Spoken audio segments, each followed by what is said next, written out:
C.S. Lewis left things fairly sparing in terms of description. I think his whole method of writing is to evoke an image and let the reader imagine it for themselves. Books are not films, and there are some books that really don't lend themselves to film. With Lewis, that's not the case, but there are moments that need to be fleshed out. When you read Lewis, particularly as a child, you bring a lot of yourself or your imagination to the whole world and to the kids themselves. Lewis kind of lets your fertile 10-year-old brain go to town. I suppose it was great that the book didn't have much description because you're not going to get caught into, oh, well, the book says. For those people who love the books, I think it's interesting to see what changes are made to bring it onto the screen.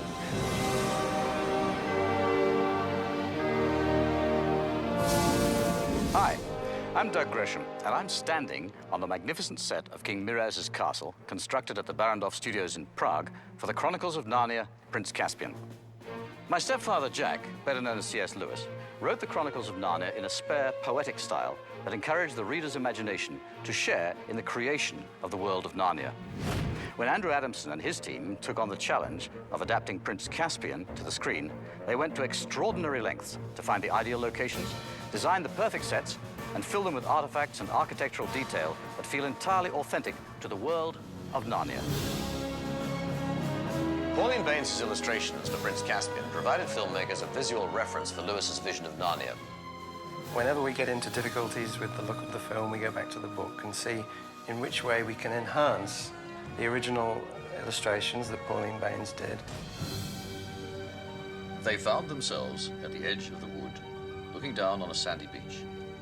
A few yards away, a very calm sea was falling on the sand with such tiny ripples that it hardly made any sound.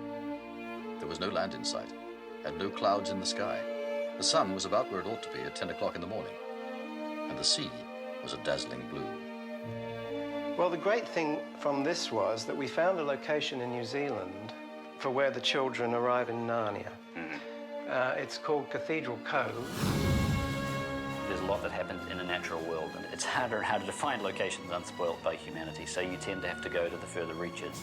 It's an incredible set they've done. Really expensive. I don't know, there it's fake. It's not real, this is all just a studio. There were some locations that were only accessible by helicopter and boat. We were getting choppered in to a location on a beach and chop it out and chop it back in again. Sand everywhere, salt water everywhere. It's a remote location, no one's anywhere near here. And I don't think it's possible for me to not just have my breath taken away by how beautiful the locations are. And even when we're in an intimate scene with the kids, we're still very much in those environments. But it has a wonderful tunnel-like arch in the rock. So we started to think we could echo the shape of the tube station in the natural formation of the cliff. So they go into a man-made tunnel and come out into a natural tunnel. And then they emerge onto the beach. Right. Well, the beach is described, I think, in the book in very simple terms, just that they came out of the forest and found themselves looking down the sandy beach of the sea. Yeah. So you've translated that into a fascinating scenario. We've tried to make the transition more interesting, yeah. Where do you suppose we are? Where do you think? I remember any ruins in Narnia. Pressing their way between the laden branches, they reached the wall. It was very old and broken down in places, with moss and wallflowers growing on it. But it was higher than all but the tallest trees. And when they came quite close to it, they found a great arch, which must once have had a gate in it, but was now almost filled up with the largest of all the apple trees. We knew what the set for Cair Paravel consisted of and how big it was, and so we obtained the drawings back again. The ones you'd done for Lion Wish? Yes. Right.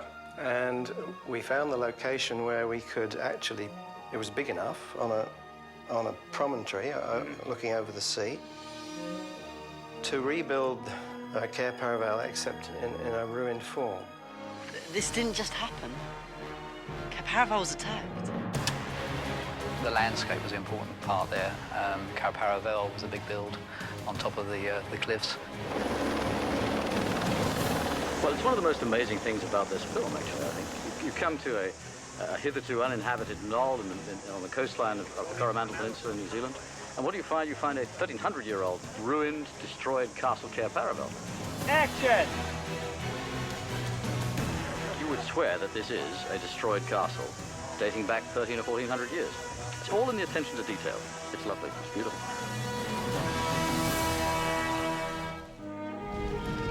Andrew decided that Cair Paravel had been attacked by the Telmarines. That's not absolutely clear in the book. And the entrance in the book is covered in ivy, which wouldn't have been difficult to find if you were looking seriously. So we had to devise a way of thinking, well, how can we make sure that the Telmarines never found this place? Because it's full of gold and treasure, and they certainly would have looted it. So we devised this stone architecture, which the kids know is on a roller. And if they push hard enough, the stone statue moves aside, revealing the doorway to the treasure chamber. All knew that it was indeed the ancient treasure chamber of Cair Paravel, where they had once reigned as kings and queens of Narnia. At intervals stood rich suits of armor, like knights guarding the treasures. In between the suits of armor, and on each side of the path, were shelves covered with precious things, necklaces and arm rings and finger rings, and golden bowls and dishes and long tusks of ivory, brooches and coronets and chains of gold, and heaps of unset stones, lying piled anyhow as if they were marbles or potatoes, diamonds, rubies, carbuncles, emeralds, topazes, and amethysts. I went to lots of different museums around London and Paris, and I actually did go around to all the prop stores to see whether I could hire, you know, just your standard treasure, but there wasn't enough anywhere. So we hired pieces that my model-making shop moulded. And we made, I think it was 2,500 pieces of treasure. So we had the team working day and night for 3 months to do that. It's all basically fake, so we can design it ourselves. We can make it more Narnian. We can design the treasure chests for each child with particular carvings on it, relating to their lives and their characters. And by doing that, we make it much more relevant to the film than it would otherwise be. It's amazing how little the filmmakers had to work with. Listen to this description of the Truffle Hunter's set. When he came to himself, he was lying in a firelit place with bruised limbs and a bad headache. Low voices were speaking close at hand. He saw, too, that he was on a bed of heather in a cave. The book gives you very little guideline, I think, on, for example, the cave for Truffle Hunter, Knickerbrick, and Trumpkin. Yes.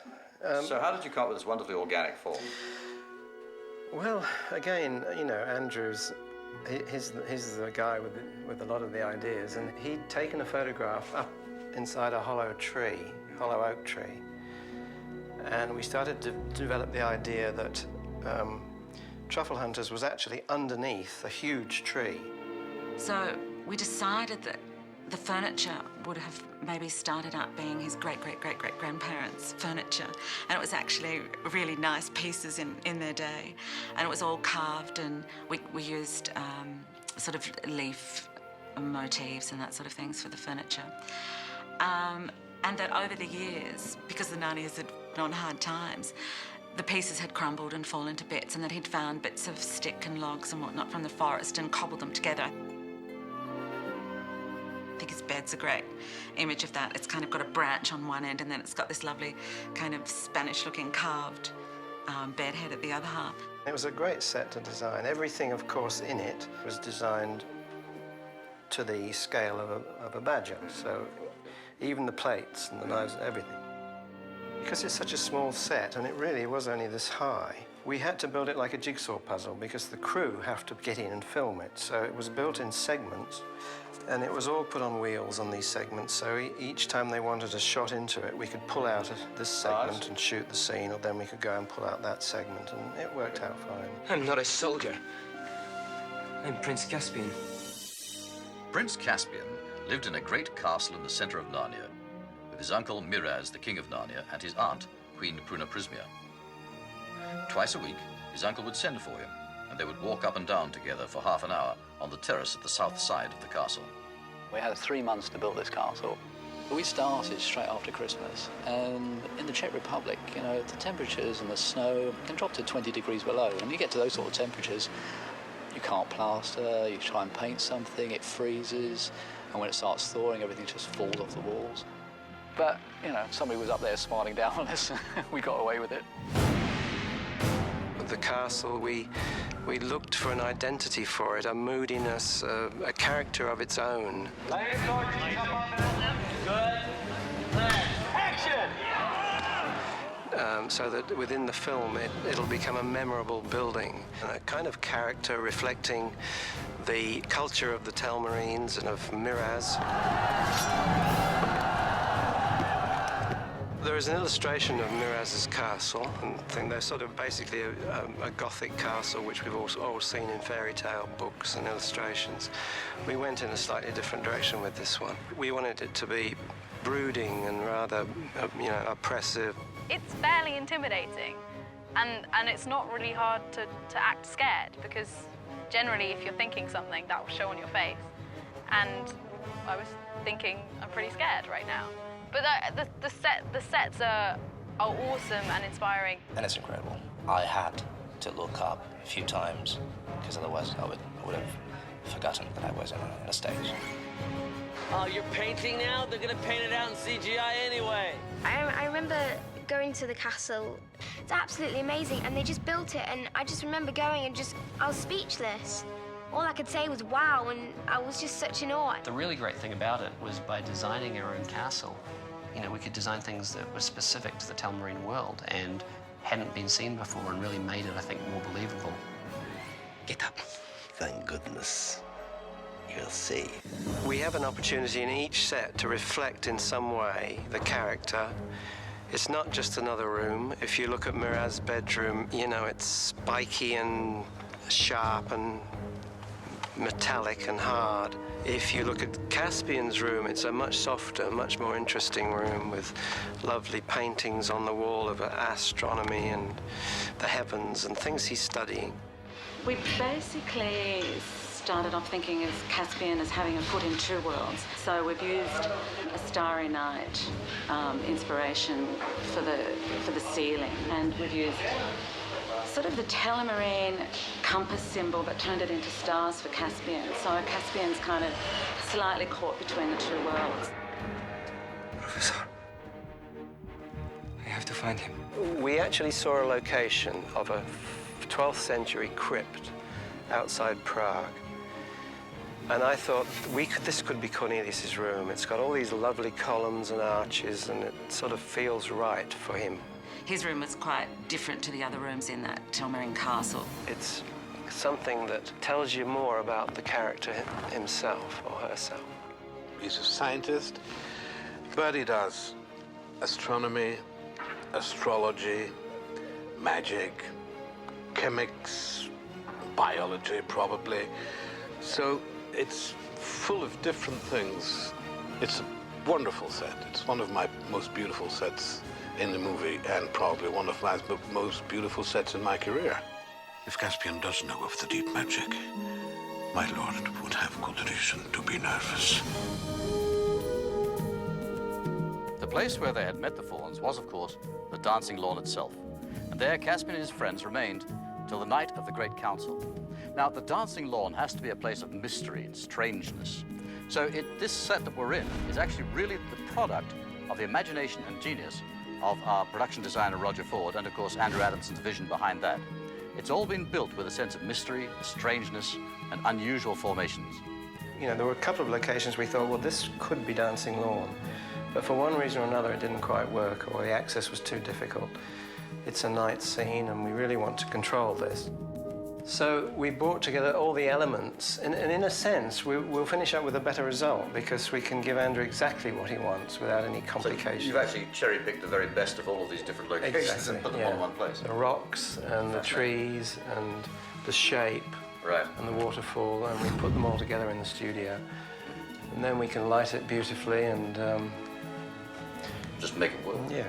Together, we have a chance to take back what is ours. Well, when they asked what Aslan's How is, this is how Jack described it in the book. It lies within the skirts of the great woods, and it is a huge mound which Narnians raised in very ancient times over a very magical place, where there stood, and perhaps still stands, a very magical stone. The mound is all hollowed out within in galleries and caves, and the stone is in the central cave of all. Aslan's How is a strange name for a very big mound that the Narnians have built, covered up the original stone table from the first film, which is now like a sacred site, to protect it and to keep it secret. Well, I notice you've got over here some pictures of Aslan's howl and the way it looks in the movie, whereas in fact on the set it comes to about there somewhere. There. And the rest is put in with computers after. Computer. This is an instance of how we've tried to enhance the story in the book. Stand by! Oh! It was certainly an awesome place, a round green hill on top of another hill, long since grown over with trees and one little low doorway leading into it. The tunnels inside were a perfect maze till you got to know them, and they were lined and roofed with smooth stones. And on the stones, peering in the twilight, Caspian saw strange characters and snaky patterns, and pictures in which the form of a lion was repeated again and again. One of the scenes that we filmed in the stone table room was where Lucy kind of remembers what the stone table was used for in the last movie. And that was quite a poignant moment because it took me back to when we were filming the scene where the White Witch kills Aslan on the stone table. The stone table itself, I think, is the same one. It came all the way from New Zealand to here. And I think walking into that set, it was easy to get the feeling of sort of nostalgia combined with awe. But it's massive. It's such a huge set. And I had a scene where earlier on in the movie where I light the entire room up, and it's really magic. And Andrew actually played some music from the coronation of the first movie during that scene to make us all kind of feel the epic size of what we were doing. Cameras up. Finally made it to an outdoor location. The sun's shining. Sun's shining. It's a beautiful day, and we're happy to be here.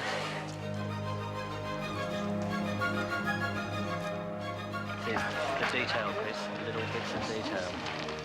We planned the interior of the How on drawings to see where each area in the film occurs. Andrew naturally wanted to superimpose the different areas on the plan and how it all links and where the entrance is and what happens underneath it. Then we have to believe that by going down into the How, we come into this strange underground area, which we're calling the cistern, which extends underground quite a long way, and which is the device by which the Narnians are able to overcome the first wave of attack from the Telmarines.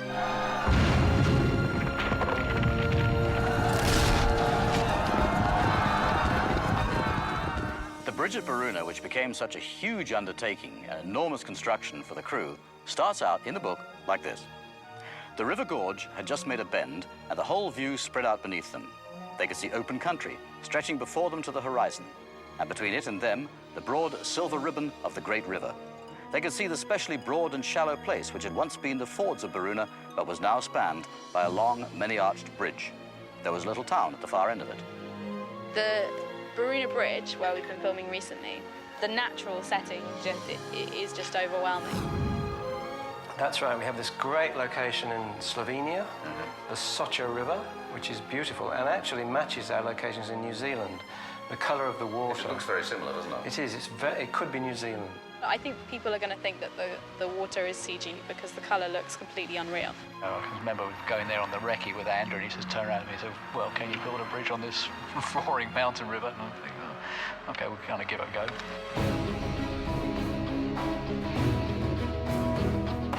We came up with the idea we'd actually just reroute the river to make it easier for us to build it. Because it is a stony riverbed, and with the authorities being cooperative, we were able to divert the course of the river so that we can build our bridge on dry land.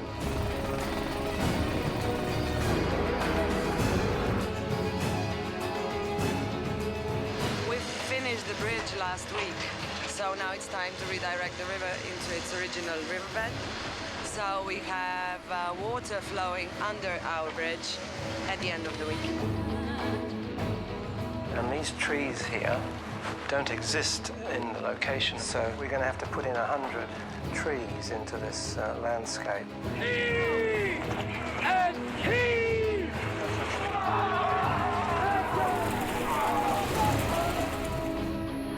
to build something this complicated and potentially, it was a dangerous thing to do. To put major cast and crew over a roaring river can't be undertaken lightly.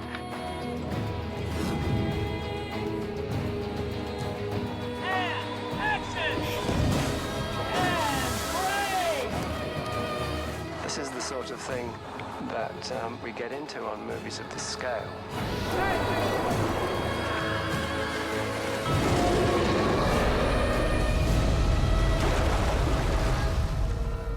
At one end of the glade, Aslan had caused to be set up 2 stakes of wood, higher than a man's head and about 3 feet apart. A third and lighter piece of wood was bound across them at the top, uniting them, so that the whole thing looked like a doorway from nowhere into nowhere. When Aslan invites people to go back to their own country in the book, they make a portal with 3 pieces of wood. And it's like, well, how can we make this more filmic, more dramatic? So we started to think that perhaps Aslan could call upon a tree, because trees play such a great part in the film, to twist and open and make a portal. And Andrew said, well, we should put the tree on the edge of the cliff. How do we know he is not leading us to our death? So that when you walk through, it's a leap of faith. Because if it doesn't work, you're going to fall 500 feet. We'll go. We will? Suddenly, we've got a lot more than 3 pieces of wood to walk through. And in this sense, we enhance the ideas of the illustrations in the book.